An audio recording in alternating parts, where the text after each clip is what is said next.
On the night Lydia Aldridge was supposed to begin her forever, she learned that forever was nothing but a lie. Every bride dreams of love on her wedding night. Lydia dreamed of it too, right up until she opened the wrong door, and her world shattered into ashes. They tried to bury her in betrayal, but they forgot one truth: ashes are where the phoenix learns to rise. Welcome to Mr. Robert's Stories. If you love gripping tales of love, betrayal, revenge, and shocking twists, you've just found your new home. Here, every story will pull you in, make your heart race, and leave you guessing until the very last word. Now, here's the deal. Watch till the end because the best surprises are always saved for last. And if you enjoy the story, don't forget to hit that like button, drop a comment to share your thoughts, and subscribe so you never miss another unforgettable story. Every story on Mr. Robert's Stories isn't just something you watch, it's something you feel, something that stays with you long after the video ends. So, sit back, relax, and let's dive into today's story. Trust me, you're going to want to watch every second. This is Mr. Robert's Stories, where every story is an experience. The moon hung high over the Carter estate, casting its pale glow across the sprawling lawns, the marble fountains, and the ivy-covered walls of the mansion that stood like a monument to wealth and power.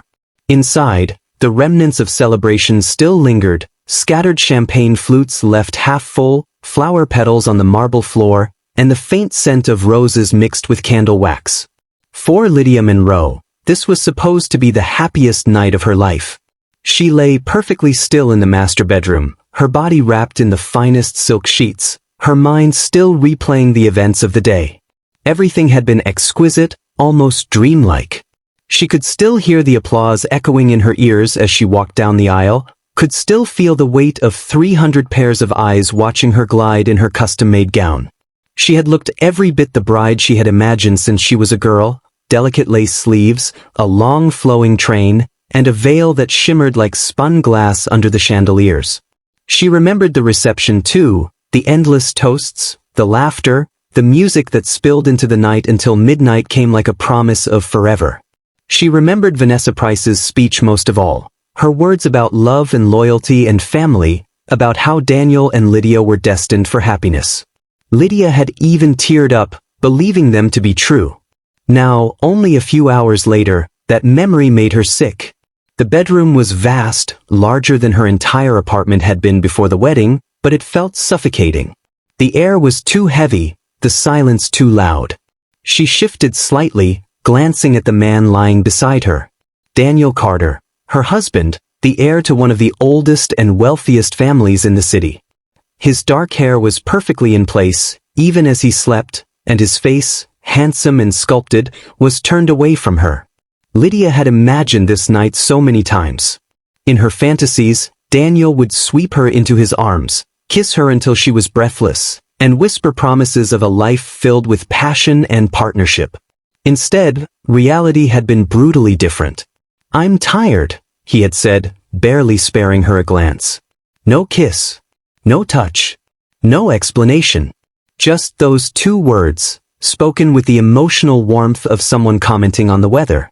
Then he had turned his back, pulled the covers up to his shoulders, and left her alone in the vast bed. The words echoed in her head like a cruel taunt. "I'm tired." Her heart had sunk, but she had forced herself to rationalize. Weddings were exhausting.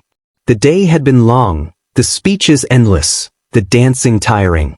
Tomorrow would be different, she told herself. Tomorrow he would hold her close, smile sheepishly, and apologize for the awkwardness of tonight.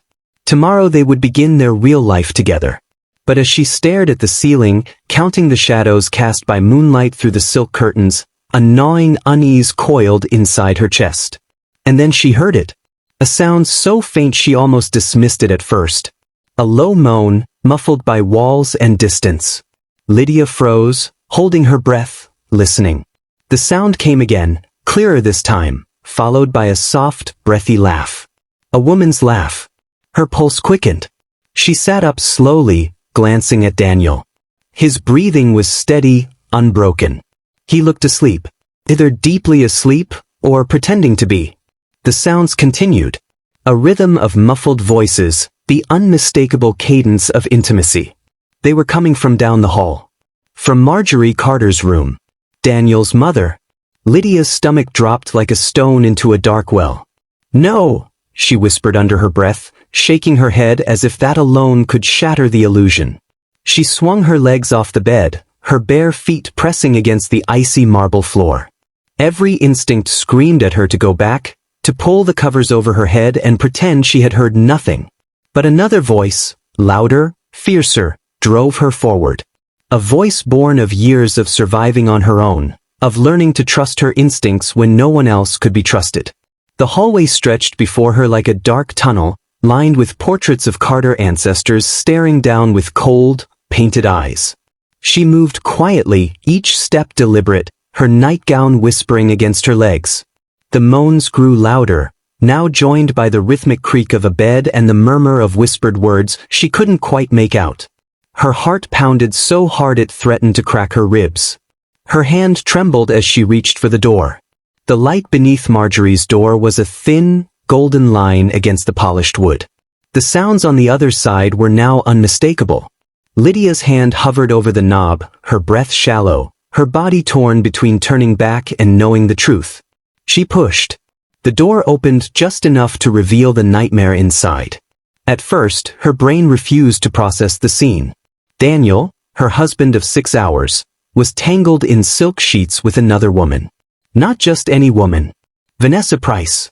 The family friend who had raised a glass at their reception, praising love and loyalty and forever. Lydia's heart stopped. But even that wasn't the worst part.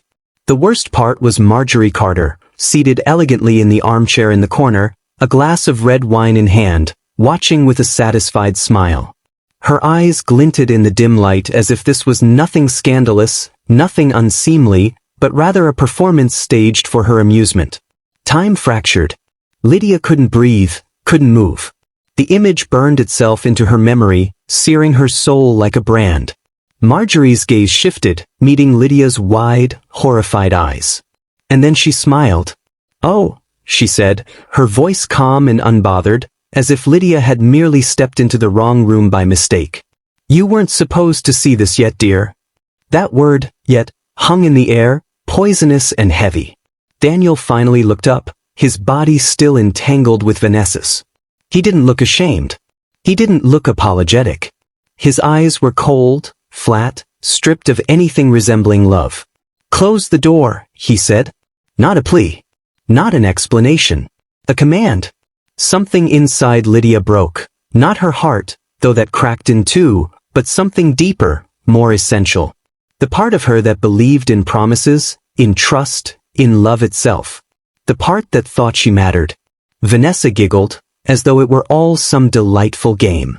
Marjorie took another sip of her wine, studying Lydia's reaction as if this betrayal were a test she had been waiting for her to fail. For one long, suspended moment, Lydia thought she might scream. She thought she might rage, hurl objects, demand answers, claw at the betrayal until they were forced to face it. But she did none of those things. Instead, she did the only thing she had the strength to do. She stepped back. She closed the door. And she walked away, her steps measured, her back straight, her dignity intact even as her soul burned. Behind her, laughter followed. Marjorie's, Daniel's, Vanessa's, mingling together, echoing down the corridor like cruel music. It was the sound of her world collapsing. But Lydia Monroe did not crumble. Not yet. She returned to the master bedroom, the cold silk sheets awaiting her like a mockery of vows spoken hours earlier. She sat at the edge of the bed, staring into the dark. For the first time since she had met Daniel Carter, she understood the truth. This marriage had been a lie. This family was poison. And if she stayed, they would devour her whole. The morning after her wedding should have been filled with soft sunlight and sweeter promises. Instead, Lydia awoke to a silence so heavy it pressed against her chest. Daniel was gone. The side of the bed where he had lain was cold, the sheets already smoothed as if he had never been there at all. For a moment, Lydia wondered if she had dreamed the entire thing. The laughter, the betrayal, the venomous smile of Marjorie Carter. But no. The hollow ache in her chest told her it had been real. The fragments of memory were too sharp, too jagged, too cruel to be a dream. She dressed quietly, her hands trembling as she slipped into a plain dress. When she entered the grand dining hall, Marjorie was there, seated at the head of the long mahogany table, her posture perfect, her pearl necklace gleaming in the morning light. "Ah, Lydia," Marjorie greeted, her tone smooth as satin but with a cutting undertone. "Did you sleep well?" Lydia swallowed hard. "Where's Daniel?" Marjorie set her teacup down with an elegant clink. "Daniel has business to attend to. You'll learn, dear, that he is a very busy man. It's best not to bother him with questions. A Carter wife should know her place." Her place. The words sank like stones. Lydia clenched her fists beneath the table, biting back the urge to respond. The memory of what she had witnessed last night burned in her mind, but she knew, without a doubt, that if she spoke of it she would be dismissed, humiliated, perhaps even destroyed. The Carters controlled everything. They had power, money, influence. She was just a girl from a modest background who had been foolish enough to believe she belonged in their world. By noon it was clear. She wasn't wanted. Vanessa appeared, her smile radiant, her eyes gleaming with something vicious beneath the surface. "Don't take it personally, Lydia. Daniel belongs to his family. You were just the event of the season." She tilted her head, as though studying a piece of art she found disappointing. "I suppose it was entertaining while it lasted." Entertaining. The word twisted in Lydia's gut like a knife. She left before sunset, her suitcase half-packed, her veil discarded like a forgotten trinket in the corner of the room. No one stopped her. No one asked her to stay. Not Daniel. Not Marjorie. Not Vanessa. The Grand Carter mansion loomed behind her as the taxi carried her away, its marble facade glowing golden in the setting sun. To the world it looked like a palace. To Lydia, it had become a prison she barely escaped. The city was crueler than she remembered. In her youth, Lydia had always seen it as a place of opportunity, a maze of lights, sounds, and dreams waiting to be claimed. Now it was a wilderness. A battlefield where she had no armor, no weapons, and no allies. Her first night alone, she booked a room in a modest inn. By the second week, her savings were dwindling. By the first month, she was on the edge of ruin. Job after job slipped through her fingers. Some employers looked at her resume and scoffed. Others recognized her name, whispered about the Carters, and shut their doors firmly in her face. It was as if Marjorie's shadow followed her everywhere, invisible but suffocating. Hunger gnawed at her. Cold seeped into her bones. For the first time in years, Lydia Monroe felt the sharp edge of desperation. There were nights she considered calling Daniel, begging him to take her back, even if it meant surrendering her dignity. But every time she pictured his cold eyes, Vanessa's smirk, and Marjorie's smile, the thought curdled into fury. She would not crawl back to them. One evening, after another fruitless day of searching, Lydia wandered through the city streets, her hands shoved into the pockets of her worn coat. Neon lights flickered, and laughter spilled from restaurants and bars, but it all felt distant, unreachable. She turned down a quieter street, where an antique shop sat nestled between two taller buildings. Its window was cluttered with strange trinkets, ornate clocks, glass figurines, and hand-carved wooden boxes. Something drew her inside. The air smelled of sandalwood and dust, the soft light casting a golden glow over shelves lined with treasures. And there, behind the counter, was a woman with sharp eyes and silver-streaked hair pulled into a loose bun. She wore a velvet shawl, her fingers adorned with rings that glinted as she adjusted a ledger. She looked up as Lydia entered. "You look like someone carrying ashes," the woman said, her voice low, almost melodic. Lydia blinked. "Excuse me?" The woman smiled faintly. "Ashes of a fire that burned too quickly. You've been through something that wants to devour you. But you're still standing." Lydia hesitated, her throat tightening. "Who are you?" "Opal Crenshaw," the woman replied simply. "And you are someone who has a choice to make. Sit." She gestured to a small chair near the counter. Against all reason, Lydia obeyed. Something about Opal's presence was commanding yet strangely comforting. For the first time in weeks, Lydia felt seen. Not judged. Not dismissed. As they spoke, Lydia found herself spilling fragments of her story, not everything but enough. The broken marriage. The betrayal. The humiliation. Opal listened without interruption, her gaze steady, her expression unreadable.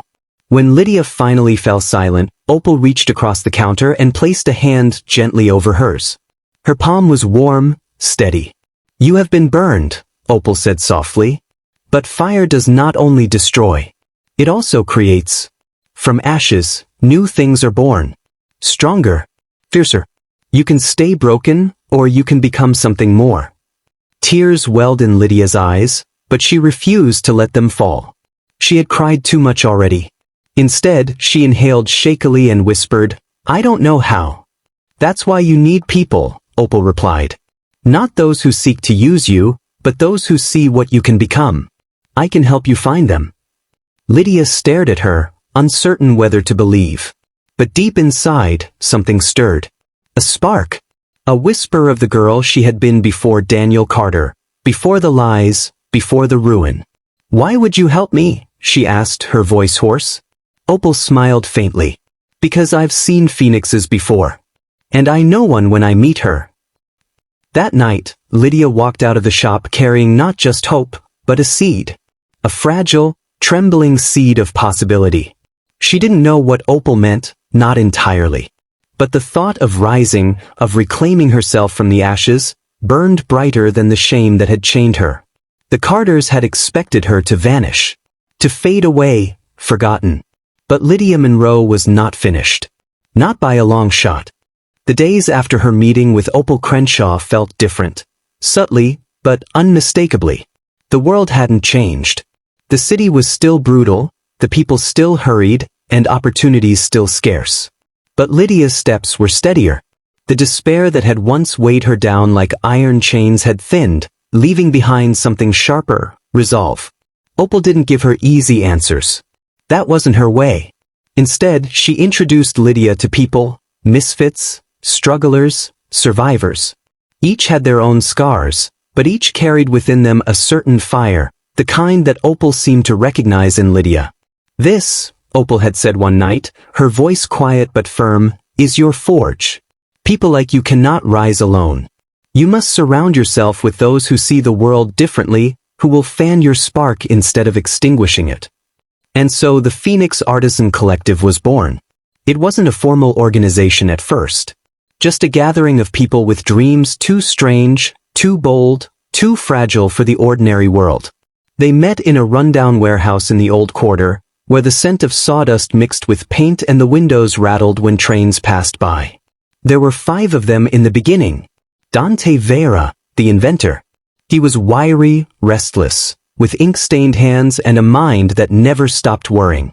His creations looked like madness, gears that spun for no reason, miniature contraptions that burst into flames, but hidden within the chaos was brilliance. Thora Brandt, the sculptor. Broad-shouldered, quiet, her hands calloused from chisels and stone. She rarely spoke more than a few words, but when she did, people listened. Her sculptures carried emotions words couldn't touch: anguish, hope, resilience. Cyrus Elian, the strategist. A former accountant who had lost everything in a corporate betrayal, he was meticulous, precise, and relentless in planning. He didn't believe in chance, only in preparation. Shiloh Mare, the healer. Gentle, empathetic, with eyes that seemed to see into people's wounds, not just physical, but emotional. She brewed teas, balms, and remedies, but her true gift was restoring spirits. And Lydia herself. The first time she stood among them, Lydia felt the old insecurity rising. She was no inventor, no artist, no healer. What was she really? Just a discarded bride with nothing to her name. But Opal had seen something in her. And soon so did they. Their first meeting was clumsy, filled with hesitation. Dante launched into an excited ramble about machines that could reshape the future, only for Thora to grunt and shake her head. Cyrus scribbled furiously in his notebook, muttering about budgets and risks, while Shiloh brewed tea to calm everyone down. Lydia sat quietly, watching, listening, piecing together the chaos. At one point, Dante threw his hands up. "This will never work." We're all too different. A sculptor, an accountant, a tea witch, a runaway bride, and a madman? We'll collapse before we even begin. The words stung. Lydia wanted to shrink back, to disappear. But then she caught Opal's gaze from the corner of the room. The older woman's expression was calm, expectant. She wasn't going to save Lydia. She was waiting for Lydia to save herself. So Lydia spoke. "No," she said, her voice trembling at first but gaining strength. "That's exactly why it will work. Because we're different. Because no one will see us coming. We're not trying to fit into their world. We're building our own." Silence followed. Even Dante stopped fidgeting. Cyrus raised a brow, tapping his pen thoughtfully. "Go on." Lydia straightened, her heart pounding. For the first time since leaving the Carter mansion, she felt clarity. The Carters and people like them think they own everything. Wealth, art, innovation, even love. They use people like us as pawns. But what if we built something that couldn't be controlled? Something born from every part of us? A collective. Not just survival, but creation. A phoenix that rises from what they burned. Her words hung in the air like sparks. One by one, she saw their eyes shift. Dante leaned forward, his restless energy sharpening into focus. Thora gave a slow, approving nod. Cyrus smirked faintly, as though he'd just been handed a puzzle worth solving. And Shiloh's smile was warm, hopeful. That was the moment the Phoenix Artisan Collective truly began. Weeks turned into months, and the warehouse became alive with sound and purpose. Sparks from Dante's workshop lit the air like fireflies. Stone dust coated the floor where Thora's sculptures took shape. Cyrus covered the walls with diagrams and strategies, planning ventures and alliances. Shiloh brewed remedies that drew curious visitors from the neighborhood, people seeking healing they couldn't find elsewhere. And Lydia? She discovered her gift. It wasn't invention, or sculpture, or healing. It was vision. She had the ability to see what each of them brought to the table and how to weave it together into something greater. She could speak, persuade, ignite fire in others' hearts. She was the voice, the anchor, the bridge. "Leadership," Cyrus told her one night, handing her a stack of papers filled with calculations. "That's what you're doing whether you realize it or not. You don't build machines or carve stone. You build people. And that, Lydia, is rarer than gold." She had never thought of herself as a leader. But when she saw the collective grow, she began to believe it. They sold their creations, Dante's small inventions, Thora's sculptures, Shiloh's remedies, at markets and fairs. At first, they barely made enough to pay rent on the warehouse. But slowly word spread. Their work wasn't just products, it was rebellion, beauty, hope. People who felt crushed by the city's power structures found themselves drawn to the collective. And Lydia stood at the heart of it all, guiding, speaking, negotiating deals, envisioning futures. One night as the others worked, Lydia sat on the warehouse roof, staring at the city lights. They glittered like stars scattered across the dark.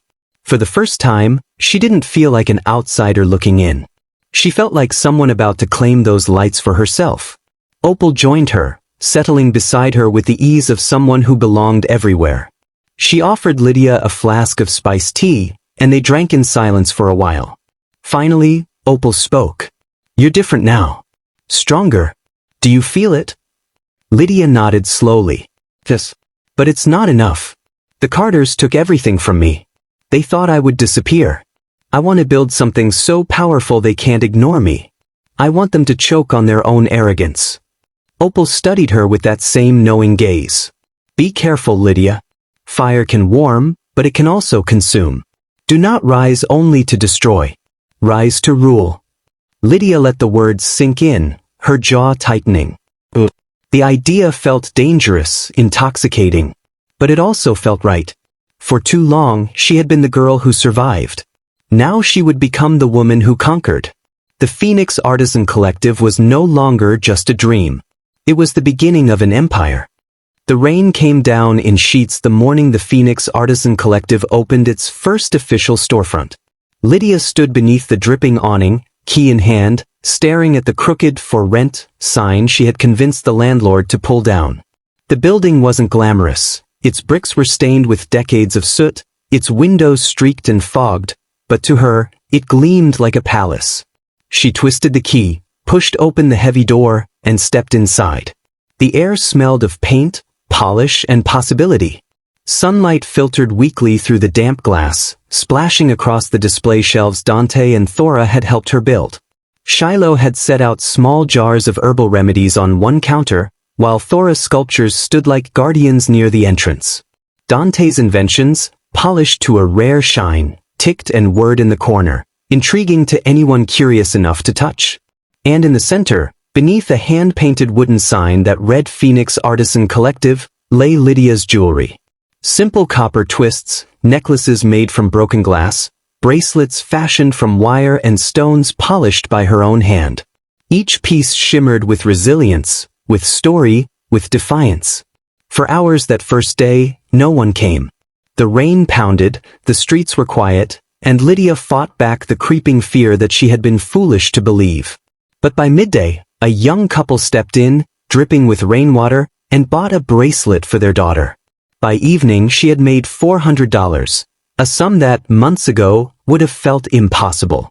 That night, as she sat behind the counter counting crumpled bills, her hands shook, not from exhaustion, but from triumph. She had carved something from the ruins.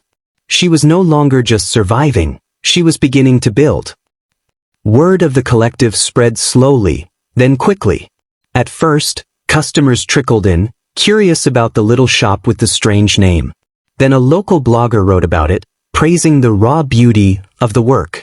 A month later, the newspaper ran a feature on Lydia, branding her the woman who turned broken glass into art. Photos of her jewelry began circulating online, and orders poured in faster than she could fill them. By the end of the first year, Lydia had expanded into a second location across town. Within 2 years, there were 3. By the third year, there were 5. Each shop was staffed by people like Shiloh, survivors, strugglers, dreamers who needed second chances. Lydia didn't just hire workers, she recruited warriors. Every person who joined the collective understood what it meant to be underestimated, cast aside, or forgotten. Together, they built something that could not be ignored. But Lydia didn't stop there. She had learned, in the ashes of betrayal, that security was never enough. Security could be stolen. Comfort could be shattered. If she wanted true power, she needed more than shops and markets. She needed an empire. That's when she birthed her second brand. Phoenix Artisan remained accessible, affordable, a place where working-class families could buy beauty without going broke. But Lydia launched a new line under her own name, Aldridge. Simple, elegant, precious metals and gemstones. Pieces that spoke of strength, not submission. Jewelry that remembers its fire, one magazine tagline read, after her first feature. Soon, Aldridge pieces appeared on socialites, actresses, and even politicians. Photographs of them gleamed across glossy spreads in magazines she had once only seen discarded in trash bins. Money began to pour in, not all at once, but steadily, like a river swelling into a flood.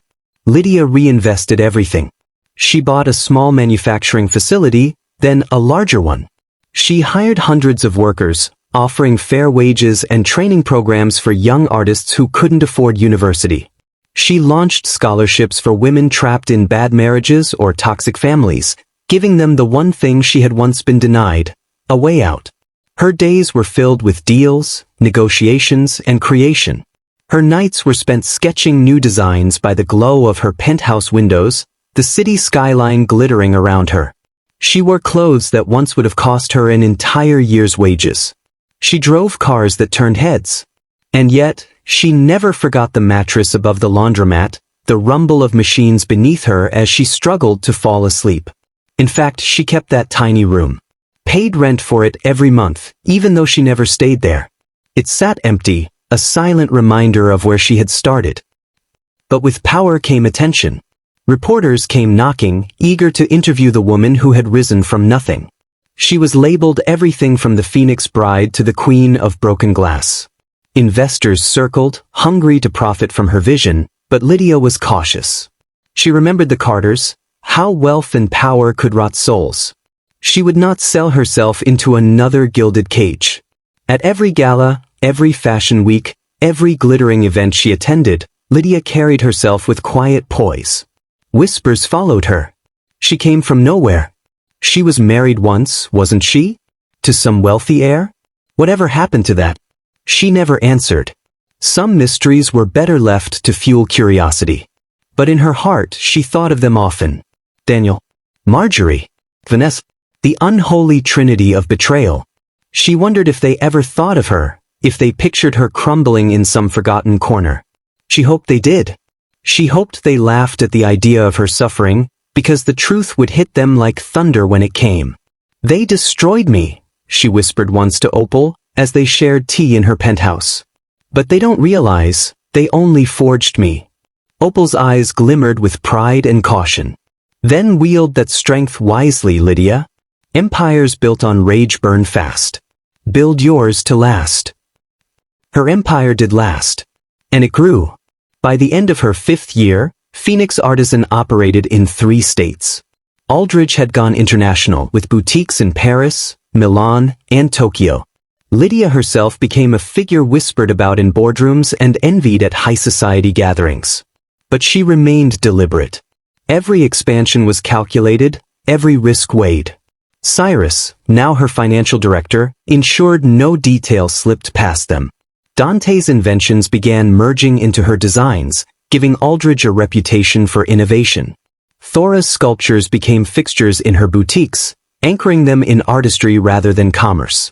Shiloh ran wellness programs for her employees, ensuring loyalty rooted not in fear, but gratitude. The collective had become more than a brand. It was a movement. One evening, Lydia returned to her penthouse after a long day. The city stretched below her, alive with light and noise. She stood before the floor-to-ceiling windows, glass of wine in hand, and thought back to that night, the wedding night, the betrayal, the cold marble floor beneath her feet. She remembered Daniel's voice, flat and cruel. Close the door. She remembered Marjorie's smirk, Vanessa's giggle, the sound of her own heart breaking. And then she remembered walking away. Alone. Stronger. Now, she wasn't alone. She commanded hundreds. She didn't just survive betrayal, she had alchemized it into an empire. For a long moment, Lydia allowed herself to smile. Not the brittle smile of a wounded girl, but the calm smile of a woman who knew her worth. Watch me, she whispered to the glittering city below, the words echoing the vow she had once spoken to an empty driveway. Watch me rise higher still. The ballroom glittered like a galaxy. Chandeliers spilled light across marble floors polished to a mirror shine, and crystal glasses clinked in the hands of the city's elite. The annual Global Innovators Gala was the kind of event where power wasn't just flaunted, it was measured, weighed, and traded like currency. At the center of it all stood Lydia Aldridge. She was dressed in a gown of deep crimson silk, embroidered with faint gold threads that caught the light like sparks from a fire. Around her neck gleamed one of her most famous creations, the Phoenix Crown, a necklace crafted of molten gold and rubies that had taken her artisans 6 months to complete. Its design told her story without words: destruction, ashes, rebirth. As she moved through the crowd, people parted for her. Some whispered her name with reverence, others with envy, but none dared dismiss her. 5 years ago, she had been invisible. Tonight, she was unavoidable. Her empire now spanned continents. Phoenix Artisan operated in over a dozen countries, its shops bustling with customers. Aldridge, her luxury line, had become a staple on red carpets and royal courts alike. Magazines hailed her as a visionary, a survivor turned sovereign, the woman who redefined resilience. But Lydia had no illusions. Wealth and recognition were weapons, not rewards. She hadn't clawed her way out of darkness just to bask in light. She had built herself into a storm, waiting for the day it would be unleashed. She was speaking with a senator's wife when she saw them. Daniel, Marjorie, Vanessa. They entered the ballroom together, as though bound by fate to remain united in their sins.